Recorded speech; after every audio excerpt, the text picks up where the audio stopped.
Antes de começar esse episódio, a gente tem um anúncio a fazer, de certa forma, que a gente está fazendo um teste, que é usar música de fundo no podcast. Não pensem que vai ser uma edição profunda, certo? É só um loop repetido até o final, porque levaria muito tempo para adicionar músicas bonitinhas. Sempre que você pensar em editar alguma coisa no podcast, pode acreditar que nós não vamos fazer. Qualquer tipo de edição dá muito trabalho. Então, se um dia o podcast crescer e a gente conseguir contratar alguém para editar, aí é alguma coisa. Mas no presente momento a gente está pensando só em simplesmente colocar uma música de fundo ali, bem baixinha, bem de leve, que provavelmente vai ser a trilha sonora de um jogo, de alguma coisa, bem baixinha de fundo, só para adicionar alguma coisa a mais. É também uma desculpa para mim enfiar a trilha sonora do Witcher nas goelas de todo mundo, porque aquela trilha é foda demais. Mas a gente já fez um teste com o episódio passado, anunciou no Facebook, e então para esse episódio a gente está anunciando aqui no podcast já, e caso alguém tenha interesse, pode ir até o site e ouvir de lá.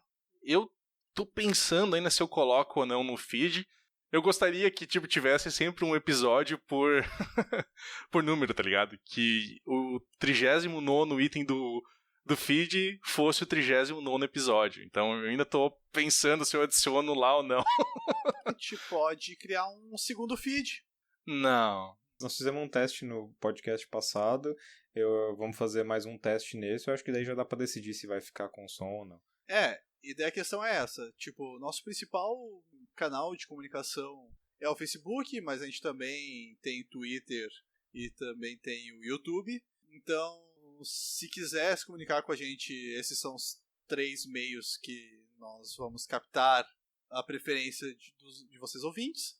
E é aquela história, né? Isso aqui é uma democracia, então se a maior parte das pessoas que entrarem em contato com a gente falar eu gostei da música de fundo, vai ter música de fundo.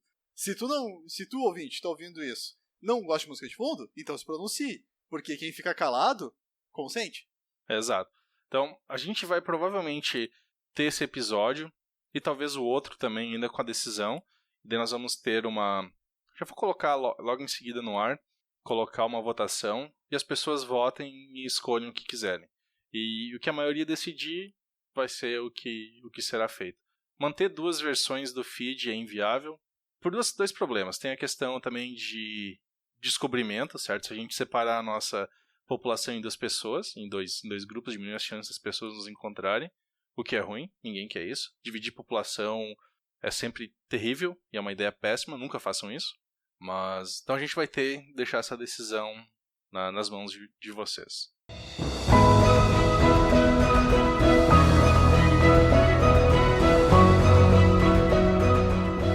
Bem-vindos, Planeswalkers, a mais um episódio do Guia Planar. Eu sou o Matheus. Eu sou o Felipe. E eu sou o Nelson. E esse é o Guia Planar número 38, onde nós vamos falar sobre alguns conceitos e técnicas avançadas para jogar Magic no geral. Então, esse aqui é um daqueles episódios mais para as pessoas que têm mais um pouco de experiência. Talvez elas já conheçam alguns desses conceitos, ou os apliquem sem pensar, certo? É uma coisa que é muito instintiva, que tu já está fazendo isso. Mas se não, é uma boa coisa para te começar a fazer. E também alguns deles são muito úteis para a vida. Quem diria? Levando coisas do Magic para a vida. Magic é mais complexo do que parece. É isso aí. Mas antes, como de costume, a gente vai para um Crack a Pack de Cicatrizes de Mirrodin, em português. Na capa, na caixinha, tem um dos... Eu acho que é um Golem, alguma coisa. Não, é o Platinum Emperor. Esse cara. É aquele cara que agora estão combando com aquela cartinha do Magic Kaladesh. Vamos ver. Tem bastante coisa boa nesse set, cara. Mas, eventualmente, como obviamente vai ser, né? A gente vai pegar uma carta ruim. Você espera alguma coisa diferente? Cara, pior que tem bastante coisa, pelo menos decente nesse set. Vamos ver. Vamos ver. Então tá. Nossa primeira carta é o Arqueiros de Ezuri. Por uma verde, é um elfo arqueiro. É uma 1/2 com alcance. E toda vez que ele bloqueia uma criatura com voar, ele ganha mais 3/0 até o final do turno. Então, bloqueando uma criatura com voar, ele é uma 4/2. Pô, legal. Um bloco de 1 de mana, que atrasa bastante a parte aérea do oponente. Bem bacana. Bom trade. Próxima carta, outra carta interessante, Dispersar, por um genérico e uma azul. É uma mágica instantânea e devolva a permanente alvo que não seja um terreno para a mão do seu dono. Isso é sempre um efeito útil em qualquer lugar. A única coisa é que tem boomerang, que daí são 2 azuis e pode retornar um terreno, né? Que daí é sacanagem. Uma carta pra tempo. Boomerang não rolará mais. Não, é muito sacanagem retornar um terreno pra mão do cara. Boomerang é daquelas assim que é igual raia, nunca voltará. Boomerang mais cetro isocrônico é uma delícia. Não é. Isso aí se chama não gosto de jogar Magic. Cetro mais Silence, cara. É mais divertido. Também é outro que é não gosto de jogar Magic. Que ou você vai ficar com todos os seus amigos putos contigo e daí tu nunca mais vai jogar. Ou tu simplesmente não vai jogar porque ninguém vai conseguir fazer nada mesmo. Cara, qualquer estratégia mais cetro eu não gosto de jogar Magic. Ninguém usa cetro pra dar choque. Poderia. Seria uma estratégia até quase justa. Mas não, tem que perder os amigos. A próxima carta é uma carta que, Nelson, tu usa ela no baralho, Mir de Ouro. Ou usava, pelo menos. Os Mir, não, claro. 4 Mir, cara. O deck de Mir, ele pode ser uma bosta, mas ele tem 1/3 de Mir. Sempre. Mesmo que fique uma bosta, o deck tem que ter 1/3 de Mir. Bom, por 2 genéricos, é uma criatura artefato, é um Mir, é uma 1/1 com vira, adicione um branco à sua reserva de mana. É uma bacaninha, legal, um Mirzinho que rampa. E tinha um de cada cor, né? Sim, Isso, tem um tinha de um cada incolor cor e tem um incolor. Tem vários Mirs até. A próxima carta é o Guardião de Galma, por 3 genéricas e uma branca. É um elefante soldado, é uma 2/4 com maestria com metais. Ele ganha +2/+2 enquanto você controlar 3 ou mais artefatos. Então, se tiver maestria com metais, ele é uma 4/6. Nada mal, cara. Eu não sei... eu não joguei limitado com dessa metais época. é uma bosta. Eu não sei como é que é. Não funciona. Eu joguei um draft, um selado com maestria com metais. A gente fez a guerra entre Firex e Mirrodin, né? Então a gente dividiu 4 cabeças faziam o draft de Mirrodin, 4 cabeças faziam o draft de Firex e tal. Eu joguei os dois lados e não tem. Maestria com metais não funciona. É que também o outro lado era injusto, né? Porque tava competindo contra Infect. Mas mesmo que tu não... Tipo, teve caras que não conseguiram fazer baralho de Infect. E mesmo assim, não interessava, cara. Tu não conseguia fazer maestria com metais funcionar.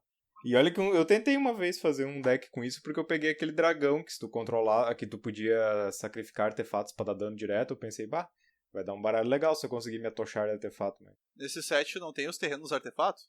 Não. Não, aquele lado foi na Mirrodin original. Tá certo. Tá certo. Tô confundindo. Bom, próxima carta também acho que joga em elfos no Pauper. É o Batedor Chifre de Cobre, por uma verde. É uma criatura, é um elfo batedor, é uma 1/1. E tem toda vez que ele ataca, desvire cada uma das outras criaturas que você controla. Então ele te dá um pseudo-vigilância para as outras criaturas. Isso é imbecil demais no Elfos Pauper. Porque daí tu ataca com tudo, daí tu desvira o bichinho aquele que... Na verdade tu ataca, daí tu usa em resposta o pump, aquele que dá mais X igual ao número de elfos, daí tu desvira, dá o pump de novo, e daí enquanto isso também o vira lá o que dá o El Wish. Uma vida pra cada elfo, daí tu usa 2 vezes, isso é muito imbecil. Esses negócios que desvira a criatura sempre é roubado, cara, não importa. Tá louco? É muito quebrado. A próxima é Infundir Infecção, não tem Infect, mas por 3 genéricas e uma preta, é uma mágica instantânea. Coloque o marcador -1/-1 na criatura alvo e compre um card. Não. -1/-1 só é muito pouco efeito. Batedor de Salvamento é a próxima. Por uma branca, é uma criatura, é um humano batedor, é uma 1/1. E por um branco, e sacrifica esse cara, retorne o card de artefato alvo de seu cemitério para sua mão. Sei, tu poder voltar um artefato, comprar uma carta de certa forma, talvez não seja tão ruim. Bom, próxima carta é Resistir à Morte, por uma verde. É uma mágica instantânea e tem a criatura alvo ganha indestrutível até o final do turno. Não. Não sei. Não. É um combate trick. Não é ruim, pô. É que nessa época o indestrutível era muito caro. Cartas com habilidade indestrutível ou cartas que davam indestrutível custavam... tinha um custo de mana muito absurdo. Quanto é que é isso aí mesmo? Uma verde. O verde pra indestrutível parece bom. Mas o problema é que não dá mais nada, entendeu? É, Só exato. Ele não ajuda tu a vencer combate, ele ajuda tu não a perder combate. E, sei lá, eu gosto do combate trick quando ele te ajuda a vencer. Então se ela desse tipo mais 2, mais 0, indestrutível, daí seria legal. Daí Isso. por 1 é demais. O máximo É. que eles deram é mais um hexproof por 1. Não, tem mais 2 e hexproof por 1. Agora em Kaladesh tem. É, tem o... Lançou agora em Kaladesh. Né? Blossoming Defense. Eu não tive tempo de atualizar minhas definições de Magic pra Kaladesh. Isso que a gente tá em Ether Revolt já, né? Quase chegando em Amonkhet. É Amonkhet. Meu trabalho tá foda. A próxima é réplica de Murioki por 3 genéricos. É uma criatura artefato, um guerreiro, uma 2/2. E por um genérico e um preto e sacrifica esse cara. Você compra 2 cards e perde 2 pontos de vida. Nada mal, cara. Tu dá um champ ali, tu consegue comprar 2 cartas? Eu não sei. Parece bem jogável. E é aquele tipo de carta que no late game não é inútil. Sim, porque no máximo é 5 de mana, paga 2 e compra 2. Não é o ideal, mas podia ser muito pior. Quando tu vê que teu bolinho de criaturas está menos que 5, isso aí tá valendo muito. A próxima carta tem uma arte muito foda. Miasma Psíquico. Por um genérico e uma preta, um feitiço, o jogador alvo descarta um card e se um card de terreno for descartado dessa maneira, devolva essa carta para a mão do seu dono. Mas o que é bacana da arte é que é tipo um cara sendo agarrado por uns tentáculos e meio que o tentáculo tipo faz um raio-x, tá ligado? O tentáculo tá tipo na frente dele e fazendo tipo como se fosse um raio-x dele, daí tu vê que ele tá com o olhão todo arregalado assim. Bem interessante a arte. É aquele que parece que funciona, mas não funciona, né? Isso. A próxima é Memnito por 0. É uma criatura artefato, é um construto. É uma Memnito, sério? Esse é o nome em português Minemite? É, tudo bem. É Memnite, Memnito. Não funciona em português. A nossa próxima carta é um Ogre Coletor de Equipamentos. Por que é um Ogre e não é um Ogro? Eu não sei, cara. Eu acho que no português as duas formas estão corretas. Ogre e... Eu não sei nem se em português eles não são duas criaturas separadas. Eu Bom, duvido de ter esse erro crasso de tradução. Talvez as mais antigas fosse Ogro, as mais novas Ogre, alguma coisa do tipo. Enfim, o Ogre Coletor de Equipamentos é uma criatura, uma 4/4. Um Ogre Guerreiro por 4 genéricas e 2 vermelhos. E toda vez que ele ataca, ganha o controle do equipamento alvo que o oponente controla até o final do turno. Anexe-o a esse carinha. E quando você perder o controle daquele equipamento, solte-o. What? Hã? Solte-o? Putz, que merda é essa? Acho que quando tu perde o controle daquele equipamento no final do turno, tu desanexa ele. Nunca tinha visto como é que era a tradução do Anatech. Pois é. Solte-o? Que estranha essa tradução, né? Pois Enfim. é. Anatech Solte. Então tá. Bom, nossa última em comum é o Colibre Tamborilante. Ui! Não é colibri? Feliz. Acho que é colibri, é. Deve ser colibri. E colibri é beija-flor. Porque É um faz sentido, beija-flor, porque bicho? que... a versão inglesa é Thrumming Hummingbird. Então é um beija-flor. Por um genérico e uma azul, é uma ave horror, é uma 1/1 com voar, e toda vez que ele causar... Beija-flor horror. Beija-flor horror. É que o bicho é tipo um esqueletinho voador, tá ligado? Sim, mas... É o que Mas- prolifera toda vez que dá dano, não é? Isso, exatamente. Interessante. Esse bicho aí foi muito roubado nessa época, nossa. Acho que até Porque ele hoje ele prolifera rouba marcadores... bastante. Ele prolifera marcadores de infect, né? Isso é muito roubado. Ele prolifera tudo, né? Proliferar qualquer marcador. E teve um monte de deck baseado nele já. E agora a prova da verdade, que é uma rara. É uma vermelha, eu sempre me fodo. Você bebê, sabe que é ruim. Pode ser coffee? Pode ser o coffee, mas não é. É o Igneo do Túnel, por um genérico e uma Nossa, vermelha. isso é uma bosta. É uma criatura elemental, é uma 2/1 e tem. Toda vez que um terreno entrar no campo de batalha sob o controle de um oponente, se um outro terreno já tiver entrado no campo de batalha sob o controle daquele jogador neste turno, Igneo do Túnel causará 3 pontos de dano àquele jogador. Como Meu ruim, cara. Deus, sai de... corner case! Não, é porque tinha Landfall, né? Sim. Ô, meu, Mas mesmo assim, cara, só pra Landfall não vai. Mas, tipo, só se ele for o segundo terreno no turno, ou o terceiro, quarto, entendeu? É só se for Landfall e o cara já tiver ativado o Landfall nesse turno. Aí ele toma 3 de dano. Não, meu, é tipo, side... Felipe, calma. É sideboard contra Escape Shift, cara. Quanto de mana que ele é pra fazer sideboard contra Escape Shift? 2 de mana, é um genérico, mas vermelho. E ele vai sobreviver ao raio do Escape Shift? O problema é que todos eles entram no coisa ao mesmo tempo, né? Então ele também dá 3 de dano no cara do Escape Shift. Não, se ele sobreviver, mas não. Isso aí não, foi pra Landfall, cara, mas puta que pariu. O problema é que tem que ser, tipo... O cara tem que ter jogado mais de um terreno num turno, sabe? Quando é que o cara joga mais de um terreno num turno? Ainda mais que na época não tinha FET. Tinha, eu acho que isso aqui veio antes de Zendikar ou veio depois? Isso é Scars, né? Ela veio depois de Zendikar. Tá. Tão perdoados. Não tão não. Essa carta é ruim pra caralho. Não, ela era pra punir FET. Os caras tão perdoados. Pra punir FET, tá perdoado. Não, cara, pelo menos tinha como, entendeu? Ruim, não é uma carta completamente aleatória que não serve pra nada. Não, é muito ruim, cara. Não tem como salvar essa aí. Imagina uma rotação. Daí quando saíram os FET de Zendikar do Standard, tu tinha essa carta. Daí tipo, ok. Quando tinha FET essa carta já era inútil, cara. Ninguém nunca tocou nessa carta.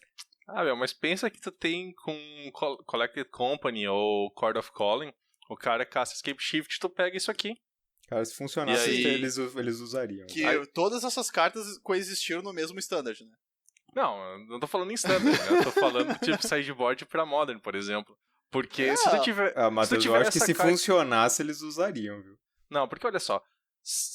Pensa que tu tá jogando e o cara fez isso, tá? Tu tá com esse carinha em jogo. O cara que usar Escape Shift, ele vai ter que colocar as coisas dele na pilha antes de ti, certo? Porque o jogador ativo coloca as coisas primeiras. Só que mesmo assim, cara, é que o meu problema com ela não é o construído de formatos que não rotam. Meu problema com ela é quando ela jogava no formato que rotava. Tipo, no Standard da época. É o design do set. Tu olha assim, tipo, esse set não tem nenhuma... Esse set específico não tem nenhuma carta que permite fazer um jogador jogar 2 terrenos num turno. Mas eu vou fazer essa carta. Porque tinha Landfall, tu tinha cartas que faziam isso, não Landfall não funcionaria. Mas, é Zendikar. Eu tô falando de Mirrodin. Tá, mas você tá bêbado hoje, eu acho. Mas é o standard da época, incluía Zendikar. Tá, mas eu tô falando... Imagina pro limitado, cara. Pro limitado era uma bosta. Pro limitado não nem discuto. Entendeu? Limitado eu concordo 100%. É que tu falou o formato que não rota da época, velho. Standard. Não, eu tava discutindo isso. Mas teve uma hora que Zendikar saiu caiu na rotação e esse aí não. Então teve uma época que não tinha FET e ele tava lá. Mas ele é uma bosta em qualquer momento, cara. Então, esse é o problema. O design da carta é muito ridículo. Tinha que ter sido coisa bem melhor do que isso aí. Tipo, legal ter um Rose pra Landfall. Show de bola. Fazia um eficiente, pelo menos, né? Tipo, se fosse cada terreno que o cara joga dá 3 de dano, ou cada terreno que ele joga dá 2 de dano, aí até num burn seria interessante, né? Que daí, tipo, o bichinho dá uns 4 de dano. Porque geralmente, quando tu tem alguma coisa assim no vermelho, tu tem um encantamento que acontece 2 de dano toda vez que tu faz algum efeito do set, né? Tipo, no Innistrad tinha toda vez que você dá flashback, né? Teve vários, assim, não lembro todos de cabeça, mas... E daí esse teria que ter sido o desse set em específico. Mas não foi, né? Eu acho que nessa época acho que não tinha, porque esse aqui é de 2010... Então não tinha Primeval Titan no Standard ainda. Eu acho que os Titãs foram em M12 e M13, né? Acho que sim. Os Titãs saíram 2 vezes. Eu não lembro qual foi as duas. Pois é. Eu acho que foi M12 e M13 ou foi M11 e M12. M14 já não tinham eles mais. Eu acredito. Que, por sinal, falaremos de Titãs no próximo episódio. Bom, então antes da gente falar sobre esses conceitos, nós vamos para algumas notícias. Primeira coisa, tá? Esse episódio tá saindo com uma semana de atraso, a gente não conseguiu gravar semana passada. Então, os spoilers de Modern Masters já começaram. A gente não vai falar sobre o set nesse episódio, tá? Vamos deixar pra não vai dar spoiler dos spoilers. Vamos fazer um in-deep de Modern Masters no próximo episódio. Exato. Então, só pra dizer, Modern Masters 2017 tá bom. eles fizeram uma coisa que eu não gostei. Eu acho que o Felipe também vai reclamar e vai fazer um mimimi bem aprofundado no próximo episódio. O Felipe vai reclamar de tudo, cara. Não sei por que tu acha que o Felipe vai reclamar. Mas então no próximo episódio a gente fala sobre Modern Masters. Mas de Modern nós também tivemos alguns GPs Modern. E foram 3 GPs Modern. Não, 2 Modern e um Standard, nesse hiato sem episódios. E, bom, vou começar falando do mais recente, que é o Standard, que ele foi no dia 26 agora de fevereiro. Foi o... Como é que se pronuncia mesmo? Utrecht. Utrecht, eu acho. Essa coisa aí. É na Holanda, é nos Países Baixos lá, então ninguém sabe como se pronuncia essas coisas. Nem ele sabe. Então, como é o esperado, né? Como é um GP Standard... Só um pouquinho. Tem o nome de um cara que jogou, que ficou em 14º, que se chama João Choca. João Choca. Diga que ele jogou de Red, velho. Ou ele jogou de Burn. Burn. João Choca tem que ter jogado de Burn, velho. Arnal Avião. Pô, tem uns caras com os nomes, acho que os portugueses com o nome engraçado. Arnal Avião também. Puta que pariu. Mas enfim. Como é Standard, então o torneio foi praticamente dominado por 3 decks. E principalmente por um deles, Mardu Vehicles. Então, os 3 primeiros colocados foram Mardu Vehicles.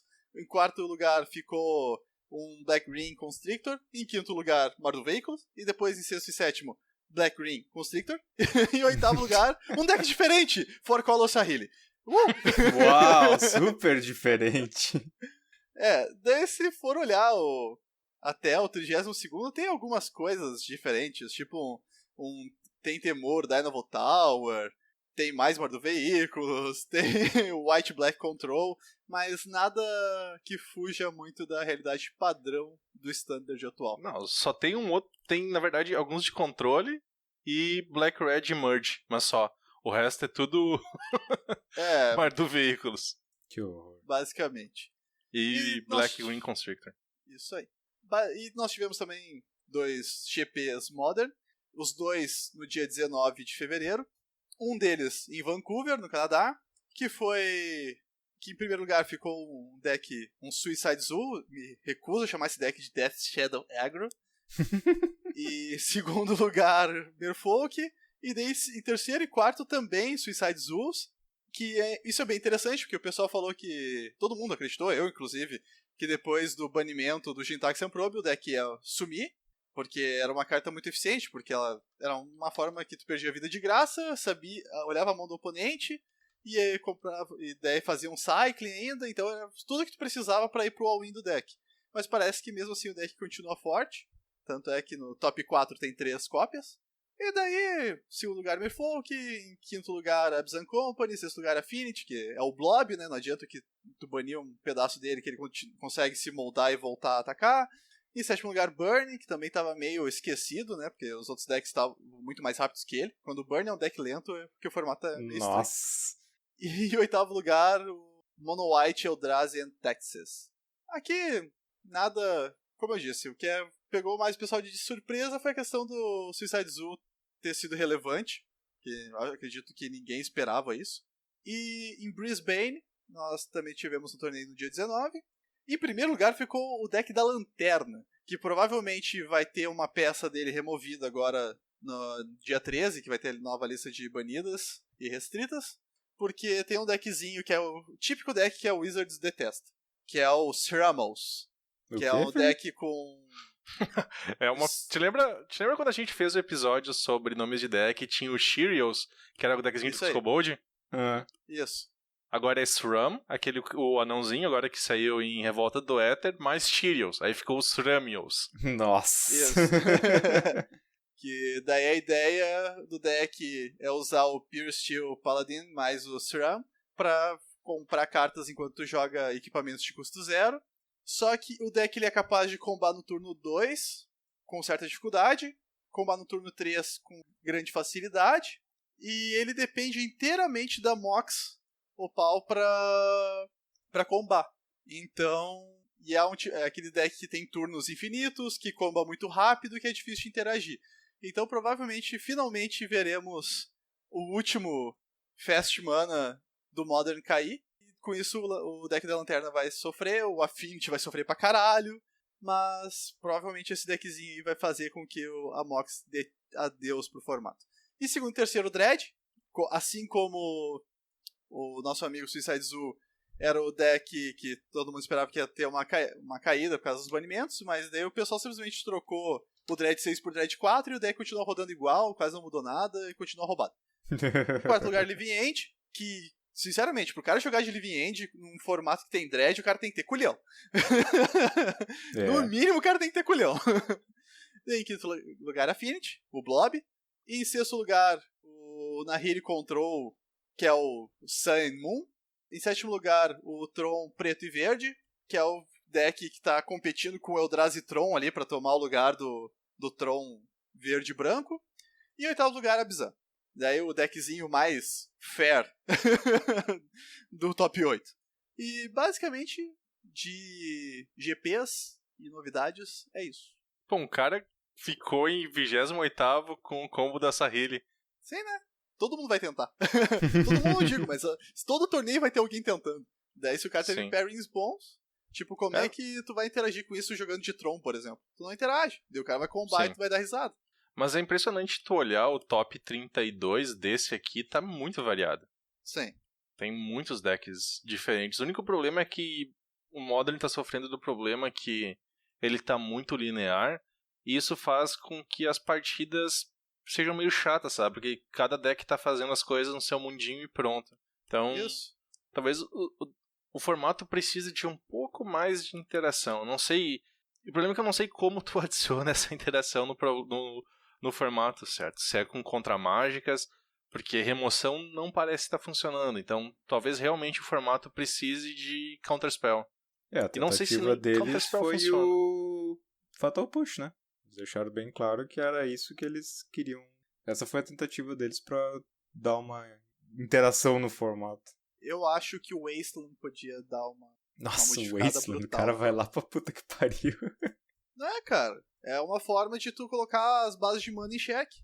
Porque num formato que como tá hoje, que é o Goldfish, né? Quem consegue a mão juntar as peças certas mais rápido ganha. Tu não precisa mais se preocupar com a tua base de mana. Tu pode tomar dano na tua base de mana, tu pode ter a base de mana mais perfeita do universo. Porque tu vai combar ou ganhar do oponente antes dele conseguir te matar. Então, de repente, tu atacando a base de mana dele pra deixar ele meio quebrado, seja a solução. Então, já que até mesmo se botar contra mágica, counter spell, 2 de mana nula mágica alvo, não sei se é o suficiente. Porque vai continuar rápido o formato. Tá muito rápido. Então, de duas uma. Ou tu desacelera, banindo tudo que é coisa que acelere o formato. Ou então tu precisa pegar cartas que talvez não sejam Modern Legal, e que existam no Legacy, enfim, e coloque no formato que é pra tentar dar uma desacelerada nele. Mas daí vai cair no problema de sempre, que pra ser legal em Modern tem que passar pro Standard e eles não vão botar esse tipo de poder no Standard. Eu sinceramente não vejo o Wasteland, por exemplo, sendo uma coisa que vai destruir o Standard, mas vai encarecer os decks, com certeza. A não ser que eles imprimam o Wasteland como incomum, como ela era originalmente. Daí não vai encarecer, porque daí o Wasteland vai começar a valer $1. Não vai, não. Ia ser engraçado. Imagina, me vê 25 Wasteland. Devia ter tido uma época onde fazer isso era factível, né? Mas com certeza. Não o mais. Wasteland sempre foi meio carinha, assim, nunca foi aquela coisa dinheiro de troco, assim, mas também não era nada como é hoje em dia, né? Ela era um dos terrenos caros, assim, da época. Tá quanto hoje em dia, por favor? Uns $40, eu acho. Deixa eu ver. MTG Goldfish. Vasteland. 40 a de Eternal Masters, que é a mais barata, provavelmente. $28. $28. Olha, ele é troco. Aí, Matheus, tá aí a chance de comprar o teu playset. Pois é. Não então já tá comprando mesmo. Já. Ainda não. Mas ela tá caindo ainda. O dedo tá coçando ali pra clicar no botão. A de Tempestade tá 35. Pois é. Mas eu prefiro a nova, eu acho a arte da nova mais bacana. Eu gostei muito da ideia da cidade de bronze ali em ruína. Ficou muito, muito bacana. Mas falando sobre desertos e areia e tudo, né? Olha o segue, que lindo, né? Também saíram algumas poucas notícias sobre Amonkhet, né? Na verdade, saiu um pouco de arte e alguns anúncios. E uma parte que eu achei muito bacana que em todo set, assim, básico, né? Que nem quando saiu em Kaladesh, tu tem 4 artes de cada terreno, certo? Tu tem 4 ilhas, 4 montanhas e assim por diante. Em Amonkhet, uma dessas artes vai ser full art. Olha que bacana. Então nós também vamos ter pelo menos um terreno full art com arte de Amonkhet. O que eu achei bacana, eu achei interessante isso e eu espero que eles sigam com isso de agora pra frente, certo? E tu tenha talvez 2 full art e 2 não full art, ou 3 não full art e uma full art. O que é bacana. Só que a chance dela sair vai ser bem baixa, né? A chance é 1 em 4. Exato. Tu tem 4 artes no set. Aleatoriamente tu vai receber uma dessas artes como a land do teu booster. Então tu tem 1 em 4 chance de ser uma land full art. Só o detalhe é que ela é tipo as de Zendikar, né? Todas elas têm os chifres do Bolas no fundo. Que dizem que isso vai fazer... muito legal com aqueles chifres. Dizem que isso vai ser relevante pra história. Por isso que tem aqueles... Que todo mundo perguntou, tá, como é que é isso? No horizonte, Bolas tá sempre lá, que porra é essa? Eles disseram que isso tem explicação na história. Vamos ver. Porque as artes em si estão muito bacanas, né? Muito, muito legais. Tu pega a montanha em si, tá muito foda. E além disso, também uma dessas... Daí eles revelaram artes de personagens da história e artes de cartas e afins. E teremos Liliana. Não seja Liliana Vess, não seja Liliana Vess, não seja Liliana Vess. Não, a arte é muito diferente, deve ser uma Liliana nova. Será certamente uma Liliana nova. Então, cada nova expansão tá saindo... Eles estão colocando um foco em algumas pessoas, né? Em algum dos membros da Justice League, só pra irritar o Maru, chupa Maru. E nesse, aparentemente, vai ser o Gideão, a Liliana e a Nissa, né? Então, porque a gente tem que ter sempre os mesmos Planeswalkers. Exatamente. Show. E a melhor parte dessas artes que foram spoiladas até agora é que tem mó cara de que vai ter deuses de novo, né? Vai exato. ter Deus. E a arte dos deuses é fenomenal. É muito, muito bacana. A gente tem, seguindo aquele padrão egípcio, né, da mitologia egípcia, que eles são corpo de humano, assim, uma cabeça de algum animal. A gente tem um que é um felino, eu acho que é não sei que felino é aquele ali, mas tem um que é tipo uma garça, um que é um jacaré, um que é um chacal e um que é uma serpente. Então é muito bacana as artes. Basicamente muito, eles seguiram bacana. exatamente a mitologia egípsia, só que em vez de ser a cabeça de um animal real, assim, é uma cabeça toda estilizada de metal e tal. E daí vem a questão que o pessoal comentou, né? Tipo, se os deuses de Teros eram encantamentos, será que os deuses de Amonkhet serão artefatos? Já que eles têm cabeça de metal e tal. 2 sets de artefatos seguidos, eu não sei, cara. Pois é. Pode ser que seja um set de artefatos coloridos, e talvez eles considerem que isso seja diferente o suficiente de Kaladesh. Talvez. Os deuses certamente vão ser coloridos. E será que teremos masterpieces de deuses? Pois é. Quais serão as masterpieces? Deuses, daí vão ser deuses de Teros? 15 deuses de Teros mais 5 de Amonkhet. Dá 20 cartas. Tá, mas não são sei. 45 cartas as masterpieces, né? Sim, tu tem. Isso, mas o primeiro set não necessariamente precisa ser igual ao segundo. Então o primeiro set pode ser os 15 deuses de Teros. Sim, mas eles nunca disseram que ia ser. Eles disseram que só é temático. Então no primeiro set poderia ter 25 cartas. É 25 e 20, né? Então tu tem 15 deuses de Teros, 5 deuses de Amonkhet e as 5 armas dos deuses. Não sei, eu acho que não serão deuses. Tem que ser encantamentos. Quero o Blood Moon Expedition. Tá. E tu vai sobreviver sem os Lin? Cara, sem um deles dá tranquilo. E daí agora vi também que tem pessoal que tá comprando testículo, não precisa dos dois. Que barbaridade, sério que estão comprando testículos agora no mercado negro também? Eu vi uma notícia lá que falava que pagavam $35 mil por um testículo no mercado negro. Tá valendo? Nossa. não. $35 pra ficar monobola, tá valendo. Mas tu não vai precisar de 4 testículos, uma pra cada carta? Ah, mas daí a gente dá um jeito. Uma coisa que aconteceu que a gente pode especular também, que a carta da Liliana, daqueles decks de Planeswalkers, né? A versão que saiu aqui no Facebook do Magic Brasil, eles não apagaram o texto, né? Sim. Então dava pra ler uma parte da habilidade dela, e a parte dessa habilidade era que colocava marcadores -1/-1. Então, talvez a Monquete será um set de marcadores -1/-1. Pra ser a contrapartida ao set de +1/+1 que foi Kaladesh. Talvez tenha alguma coisa assim, e eu não sei se eles vão... Porque lembrando que esse é um set baseado em mitologia e história egípcia, né? Não é uma coisa que é completamente pra ser uma reprodução fidedigna deles. Então talvez os caras acabem colocando um pouco de mitologia cristã ali no meio e colocar aquela questão das pragas, né? Que faz a questão dos marcadores -1/-1. Mas também não dá pra levar muito em consideração, porque no fim das contas, o Planeswalker, do deck de Planeswalker é completamente diferente do Planeswalker de verdade, né? Então... Sim, mas marcadores -1/-1 não é alguma coisa que acontece frequentemente, né? O Mário já mencionou que eles não gostam de ter marcadores diferentes no mesmo set, porque isso cria confusão, principalmente +1/+1 e -1/-1. Então mas eu eles acredito... se anulam, mas enfim.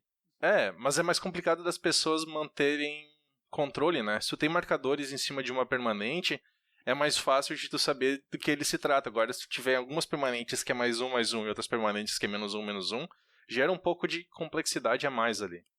Sem contar que pouca gente sabe da interação dos dois ao mesmo tempo, né? Que anula e tal. Uhum. Seria tão bom se existissem dados de cores diferentes, né? Existe.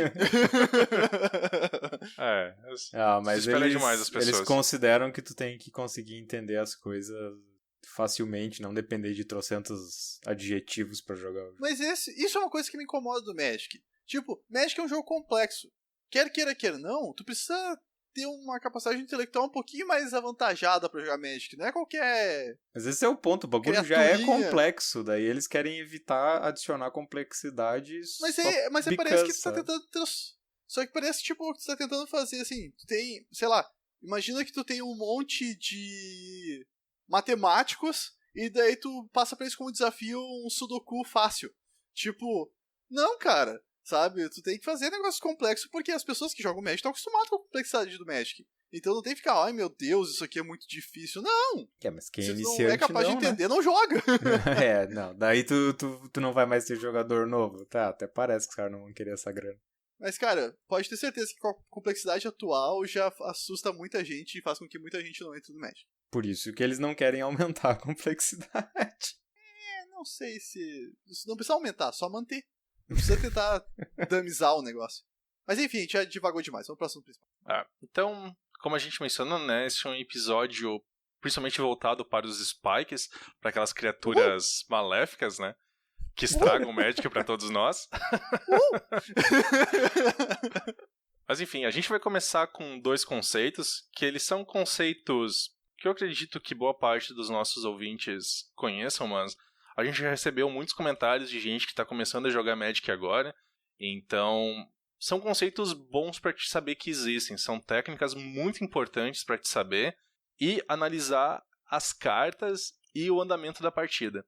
O primeiro deles, eu acho que é talvez o mais conhecido, ou o primeiro conceito avançado que tu aprende jogando Magic, que é a ideia de tu ter vantagem de cards, ou o famoso card advantage em inglês, né? Você já viu algumas pessoas já mencionaram, essa aqui é uma 2x1, é uma 3x1, é uma 4x1, certo? É essa questão de, com uma carta, tu conseguir lidar com 2 do teu oponente.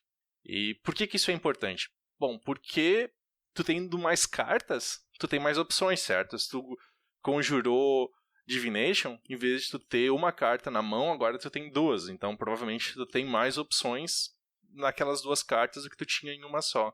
E Magic é um jogo de recursos, né? Então, é bem padrão isso, né? Então, por isso que a energia foi uma parte tão bacana, porque ele acrescentou um recurso a mais ao jogo de Magic. E os teus recursos são basicamente tua mana, né? E teus cards. E então, quanto mais de um recurso tu tiver, a ideia é que tu tenha mais chances de vencer. Vantagem de cards é muito, muito importante no limitado. Limitado é um jogo que é um formato que às vezes as coisas são definidas por quem usou melhores recursos. Então, por isso que tem alguns prós que ainda falavam, esse aqui é um formato que é completamente baseado em card advantage, então eu vou pegar todos os... Qual é aquela carta que tu... A Mind Rot, né? Isso.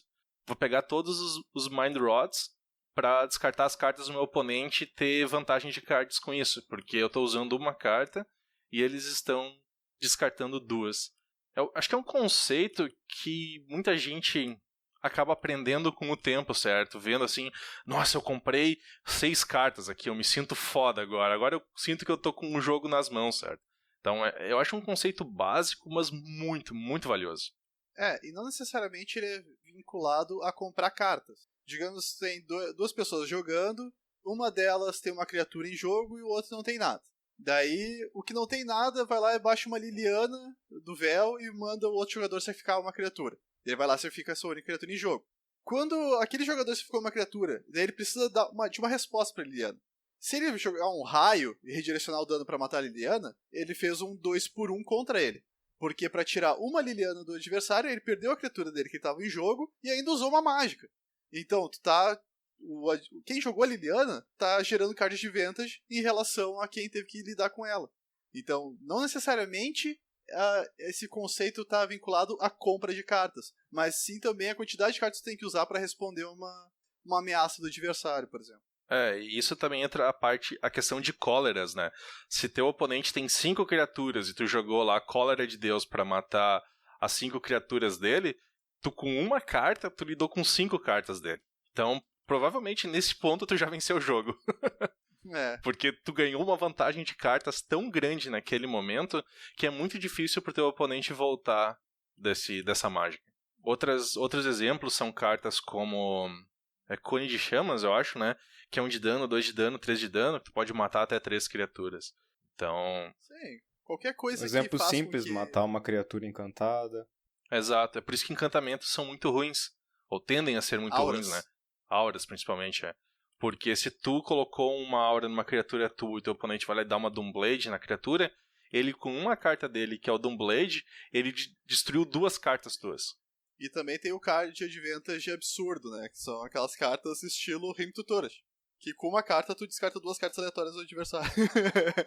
Então tu descartar cartas do adversário também é card de advantage, porque não necessariamente os teus recursos é só aquilo que tá em jogo, mas também aquilo que tá na tua mão, por isso que comprar cartas também é card de advantage. Mas tu fazer o adversário descartar mais do que o número de cartas que tu tá usando para fazer ele descartar, também é um card de advantage. Ou coisas ainda mais complexas, como por exemplo, tu usar lá, voltando pra Liliana do Véu, usar o +1 dela para cada um descartar uma carta, e tu descartar um Bloodghast, ou então Lingering Souls. Então, um Lingering Souls tu estaria descartando meia carta, entre aspas, que tu usa o flashback para poder jogar ela de volta. E com o Bloodghast tu só joga um terreno e ele volta pro jogo. Então, enquanto o adversário tá jogando uma carta de verdade fora, tu tá jogando uma carta que tu ainda vai poder usar. Então, é um conceito que parece simples, mas ele tem várias nuances e ele é bem complexo. E tu saber dominar bem esse conceito e fazer a leitura dele durante o jogo, provavelmente vai fazer tu se sair muito melhor nas partidas. Quando tu olhar assim, por exemplo, voltar para aquele caso da Liliana que teve que ser respondida com um raio. Se o jogador que levou o edge da Liliana tivesse uma mainland qualquer, e ele pudesse atacar com a mainland para se livrar da Liliana, seria muito mais eficiente, porque daí você teria feito só um 1/1 e não teria levado um 2/1. Então, saber a hora certa de tu fazer o 1/1, ou quando convém tu perder o card de advantage pro adversário, é sempre interessante. É isso que o Felipe mencionou, ele falou, se eu descartar o Lingering Souls, eu perdi meia carta. Então, um conceito que também está muito ligado à vantagem de cards, que não é uma parte separada de fato, mas é a questão do custo da carta, certo? É por isso que cartas como o Ornitóptero e o Memnita ali, o Memnito, que a gente tirou, são cartas ruins, certo? Pensa, poxa, mas é de graça, custa 0 de mana. Sim, só que custa uma carta, certo? O custo da carta é muito importante. Muito importante. Só pensa no seguinte caso. Se tu pudesse escolher em qualquer jogo, eu vou sair com 6 cartas na mão e uma 1 em jogo. tu escolheria isso? Provavelmente não, certo? Então não vale a pena tu colocar aquela carta no teu baralho, porque ela tá tirando um lugar de uma carta melhor e tá tirando a tua oportunidade de comprar uma carta mais relevante. Então, o custo da carta também é muito, muito importante. E também nessa questão de cartas ruins, a gente já mencionou algumas vezes, já comentou várias vezes no podcast sobre Force of Will. Force of Will é uma carta que é um card de disadvantage pra ti, certo? É uma desvantagem pra ti, porque tu tá gastando 2 cartas pra lidar com uma carta do oponente. Tu vence em recursos, porque provavelmente o teu oponente colocou um pouco de mana naquela carta que ele acabou de conjurar, que tu vai anular com Force of Will, mas tu ainda tá perdendo 2 cartas. Então é por isso que Force of Will é uma carta muito interessante, porque tu tem que saber o que tu vai anular. Tu não pode ser anulando, o cara vai baixar, sei lá, um Goblin Guide, certo? Bem, o Goblin Guide talvez vai me dar 8 de dano, mas talvez não é a carta que eu preciso anular, sabe? Então, tem muita estratégia envolvida em o que tu vai anular. E esse conceito de card advantage, então, é muito bom tu ter em mente enquanto tu faz as tuas escolhas durante uma partida. Pegar esse exemplo do Force of Will. Eu sempre fui quando eu comecei a jogar o Magic, quando eu voltei a jogar Magic, né? Depois que eu tinha dado a minha primeira parada, e daí voltei a jogar, o jogo tá completamente diferente. Eu fui jogar Legacy, e eu ficava puto da cara quando jogava contra Force of Will, porque era um counter de graça.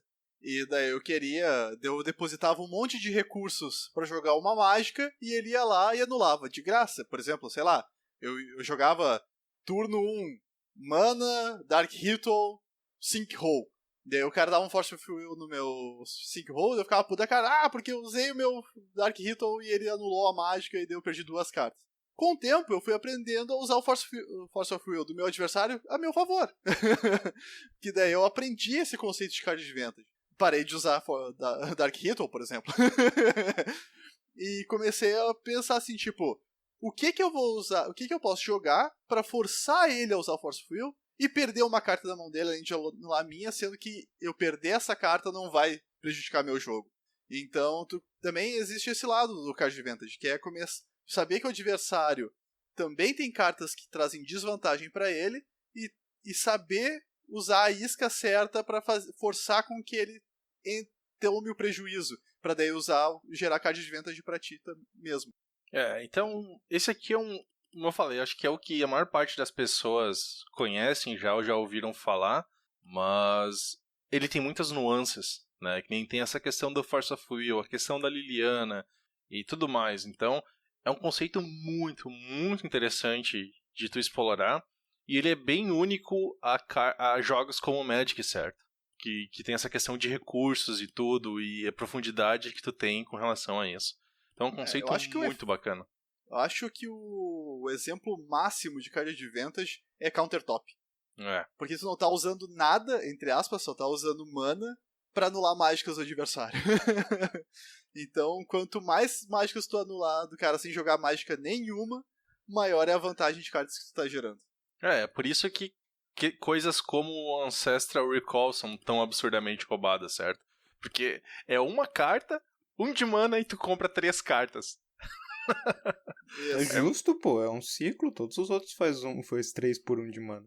Sim, tu compara com o branco, é mega justo, né? O branco te dá 3 de vida. É a mesma coisa, 3 de vida e 3 cartas. Exatamente a mesma. É um ciclo, é a mesma coisa.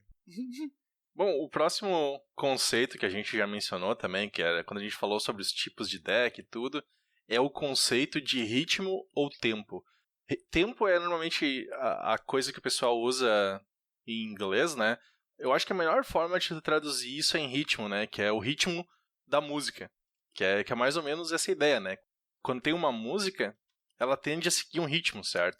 E o jogo de Magic, ele também tem um ritmo. É complicado de explicar esse conceito, assim. É alguma coisa, assim, que é um conceito, na minha opinião, vinculado ao Magic, é um conceito muito abstrato, certo? Não é que nem em música, que o ritmo dessa música é tal. E vocês sabem, e vocês podem entender que eu não entendo bolhufas de música. É que o problema é que eu acho que tempo não é, a melhor tradução não é ritmo, porque ritmo é diferente de tempo. Porque tempo é que tempo também em português é usado pra música em tem português. tempo em português pra música também. Então, uma música tem 4 tempos, por exemplo. Então, tipo, o tempo... A palavra tempo é o termo certo. Então, pra quem conhece música, é que nem o Matheus falou, é bem isso mesmo. Então, de acordo com o passo da tua música, as notas são tocadas. E daí a ideia do tempo do Magic é a mesma coisa. De acordo com o ritmo do teu jogo, da tua estratégia, o jogo vai se desenrolar. Então é tu colocar o ritmo, não é o ritmo, mas o passo do jogo. É complicado de tu achar uma única palavra pra explicar esse conceito, certo? Mas acho que a forma mais simples de tu entender isso é pensar em decks que usam esse conceito ao seu favor. São os decks de tempo, né? Que nem tu pega Delver, principalmente o Rogue Delver em Legacy, é um deck muito baseado em tempo, certo? Ele é um deck que ele quer sair na frente e ele quer ditar o ritmo da partida. Ele vai sair na frente e vai continuar na frente até o jogo acabar. Normalmente são decks que não têm um jogo muito bom a longo termo, porque esse conceito ele está muito relacionado a tu trocar recursos normalmente de uma forma ineficiente para ti. Isso, só que de uma forma ineficiente, mas que na visão da tua estratégia acaba se tornando eficiente. Isso. Por exemplo, vamos pegar não precisa ser o Rogue Delver, pode ser o Mono Blue Delver do Pauper, que ele não tem remoção. Ele não, como ele é um deck azul, tu não tem como destruir as criaturas do adversário.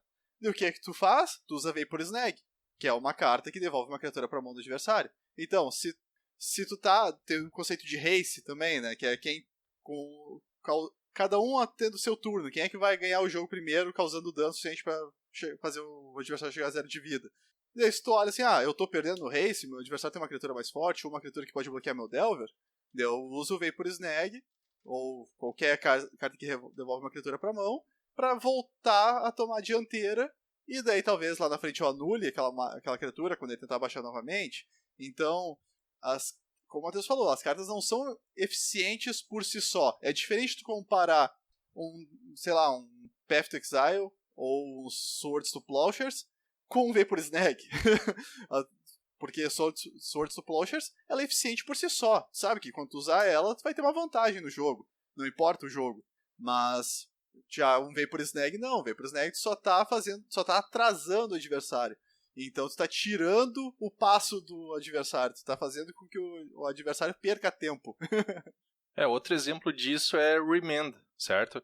Remand é uma carta que ela é exclusivamente de tempo. Ela te compra tempo, de certa forma, né? Ela é um pouco mais eficiente que o Vapor Snag, porque tu não perde nenhum recurso. Porque tu acaba comprando uma carta de volta, certo? Então, normalmente, digamos que teu oponente no segundo turno conjure uma carta de 2 de mana. E tu dá um Remand nela. Teu oponente gastou 2 de mana e voltou para aquela carta na mão. Tu gastou os 2 de mana do Remand e comprou uma carta depois. Isso significa que tu saiu 0. Mas, no tempo, e como tu saiu nulo em tempo também, em ritmo, normalmente pro teu deck é vantajoso isso. Por isso que tu só vê Remand, tu não vê Remand sendo usado em baralhos de controle. Porque baralhos de controle não se importam tanto com o tempo. Eles querem mais vantagem de cards. Isso. E tem também uma ideia que daí falando nessa questão de usar os recursos, principalmente a mana, que não necessariamente é tempo, mas também se aplica um pouco nessa ideia do passo do jogo, que é a questão de usar a mana eficientemente. Muitas vezes, pegar um exemplo bem prático. Eu tenho 3 de mana em pé, o adversário baixou uma criatura.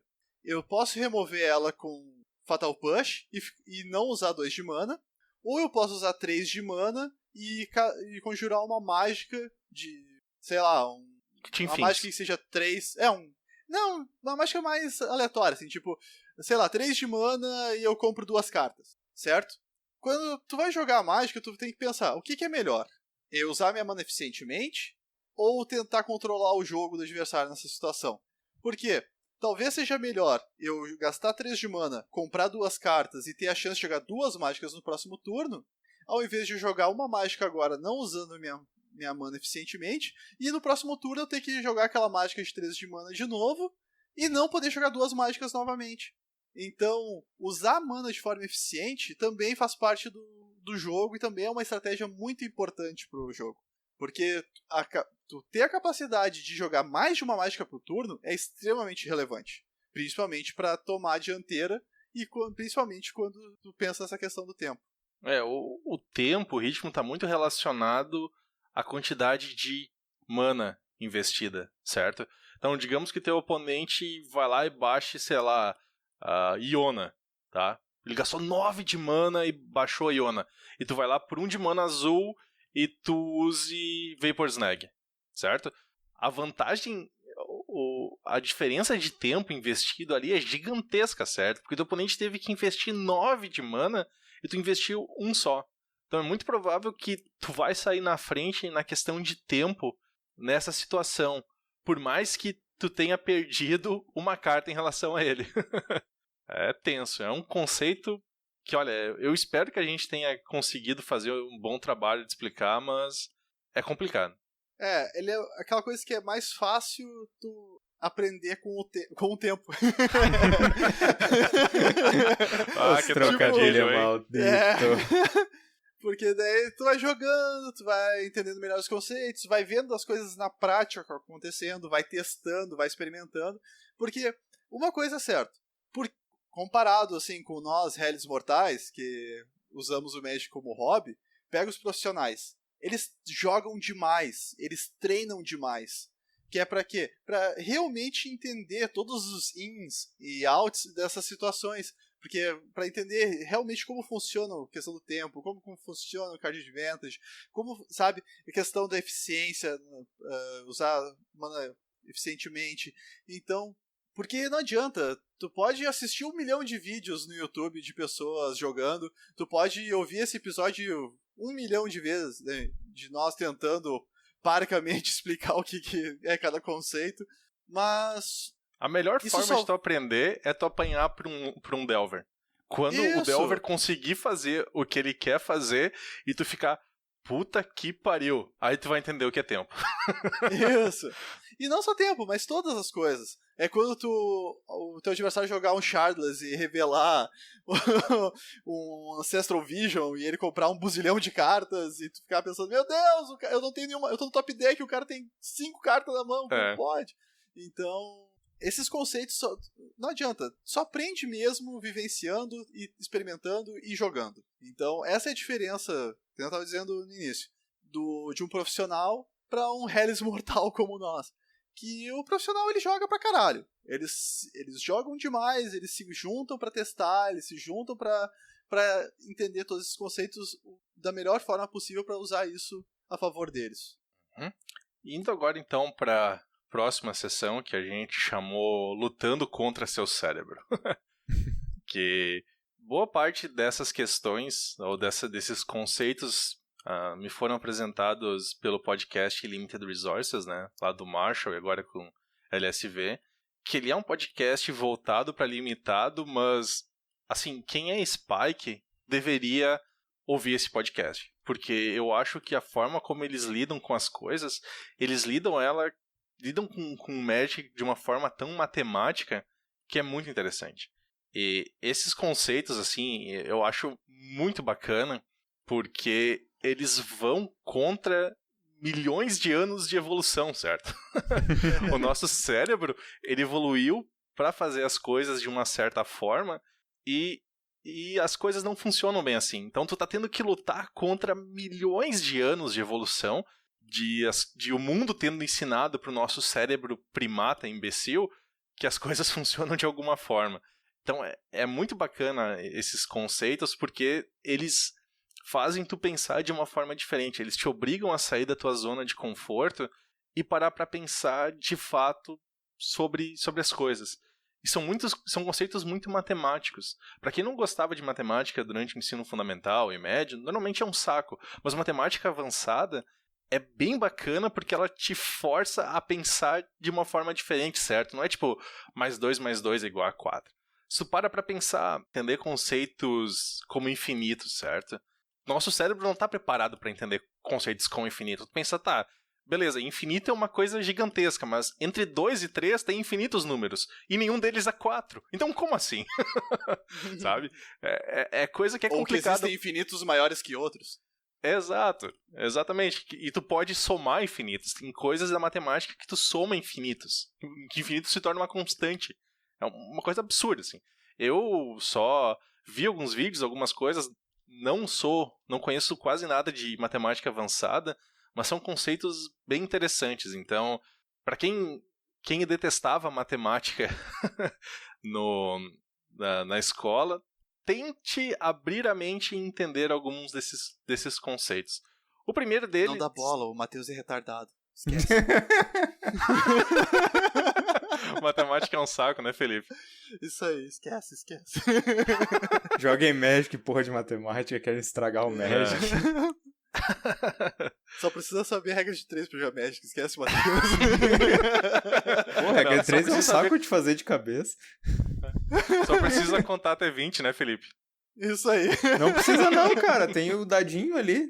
Bom, o primeiro conceito não é tão matemático, mas ela é a ideia da mentalidade do melhor cenário, certo? É coisas como, essa carta é muito boa se eu tiver essa outra em jogo, certo?